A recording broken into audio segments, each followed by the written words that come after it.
मजदूरों को लोगों ने ले ऑफ कर दिया। सही बात है। अब आज ये कहा गया है, ये वादा किया गया हमारे से कि 9 तारीख को आपको हम गैस फराहम करेंगे। टेक्सटाइल मिल्स को भी नहीं मिल रही है बिजली, ना गैस मिल रही है। हालांकि पिछली हुकूमत में आपको ना सिर्फ गैस और बिजली पर रिलीफ दिया गया था, सब्सिडी दी गई थी। अब क्या सूरत हाल है? 400 मिल्स बंद हो गई हैं पंजाब में। कितना नुकसान उठाना पड़ रहा है आप लोगों को? बिस्मिल्लाहिर्रहमानिर्रहीम।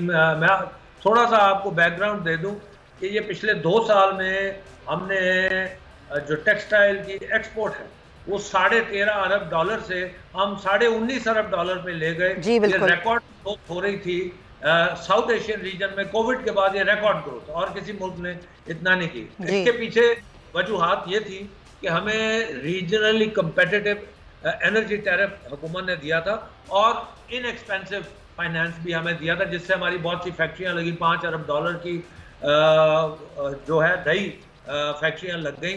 तो अब ये है कि और बहुत सारी फैक्ट्रियां जो 4 साल पहले बंद पड़ी थी वो चलना शुरू हो गई। 100 मिल्स स्टार्टेड वर्किंग और नई भी लग गई। अब उसका रिवर्स हो रहा है।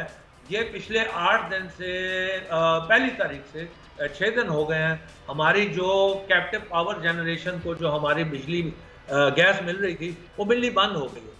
इस वक्त जहां तक मेरी इतला है तकरीबन 300 यूनिट बंद पड़े हैं और बहुत से लोगों, ये 4 साल में पहली दफा बंद हुए हैं और बहुत से लोगों को, मजदूरों को लोगों ने ले ऑफ कर दिया। सही बात है। अब आज ये कहा गया है, ये वादा किया गया हमारे से कि 9 तारीख को आपको हम गैस फराहम करेंगे।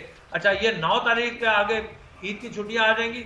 अच्छा, ये तो उन्होंने कह दिया कि आपको गैस फराहम करेंगे, लेकिन अभी तक हमारे से रेट की बात नहीं। अच्छा, ये वो बात है, ये जो खत एप्टिमा ने वजीर आजम को लिख के सारी सूरत हाल बताई, उस खत का जवाब आया है या वैसे वर्बली आपको कहा गया है? नहीं जी, एक मीटिंग हमारी 2-3 मीटिंग हो चुकी हैं। अब कल उन्होंने एक फाइनल मीटिंग का कहा है और उस पे भी उन्होंने हमें रेट की कोई बात नहीं की। अच्छा। अब उन्होंने ये कह दिया है कि हम आपको गैस देंगे 50% या जितनी भी 50 MMCF, लेकिन क्या रेट पे देंगे वो रेट बारे में आएगा।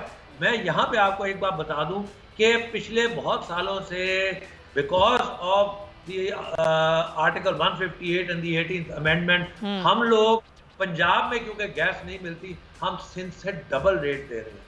हम फिर भी फैक्ट्रियां चला रहे थे और हमने अभी भी ये उनसे एग्री किया, आप हमें गैस की सप्लाई इंश्योर कर दें, हमारा फिर भी रेट सिंध से कुछ ज्यादा होगा, डबल नहीं होगा, लेकिन हम $2 सिंध से फिर भी ज्यादा देंगे। सर, आप ज्यादा भी दे रहे हैं और पंजाब में तो खासतौर फैसलाबाद जो कि माशी हब है, जहां पर ये कहा जाता है सनती हब है, वहां पर ये सूरत हाल है। आप वहां की सूरत हाल बता रहे हैं। सब्सक्राइब करें और बेल दबाएं ताकि कोई खबर रह न जाए।